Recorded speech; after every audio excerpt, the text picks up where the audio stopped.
Now at 4, the National Guard is heading to the mountains in San Bernardino in a critical effort to help people who've been trapped in their homes for days by very deep and heavy snow. Good afternoon. This is the KTLA 5 News at 4. I'm Samantha Cortese. And hi there, I'm Courtney Farrell in today for Pedro Rivera. That move comes after Governor Newsom declared a state of emergency in more than a dozen counties impacted by the historic winter storm. Let's get right out to KTLA's Shelby Nelson live from San Bernardino with more on the efforts to help people there. Hi, Shelby. Hi, Sam and Court. Yeah, as we've been telling you, the situation has been growing more dire by the day. Those residents are trapped in their homes. Many of them can't get out because of just how much snow really encompasses everything in their path.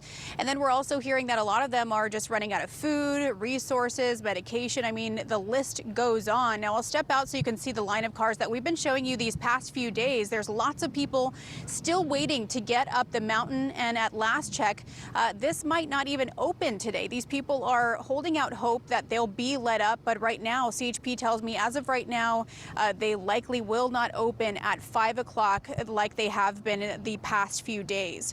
Now let's take a look at some of the video from earlier that we saw up on the mountain. Lots of damage up there, some roofs caved in. So far we know the National Guard has prepared to launch a helicopter from a base in Los Alamitos in support of these embattled communities. The San Bernardino County Sheriff's Department also loading up meals into a helicopter to be able to deliver those to local mountain communities. Now, yesterday, Governor Gavin Newsom declared a state of emergency to support 13 different counties that were blasted by the recent storm, bringing with it unprecedented amount of rain and snow. We know in some areas there's about 10 feet of snow or more that people have to dig out. Now, San Bernardino County is among the counties getting help from the state. That means more snow plows, road crews, and contracting with private companies to accelerate this entire process.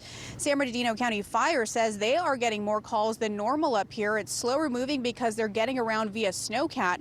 They say there have been 4 fires, and of those there was at least 1 explosion that left 2 people with burn injuries. They were taken to a burn center yesterday. Now, we spoke to the family's brother-in-law, one of the victims. He says both of them smelled gas before an explosion went off while they were inside that home. He took the brunt of the explosion. He was in the bedroom when it had happened. It blew him back through the bedroom door, knocking the bedroom door off of the hinges, at which point that dislocated his shoulder.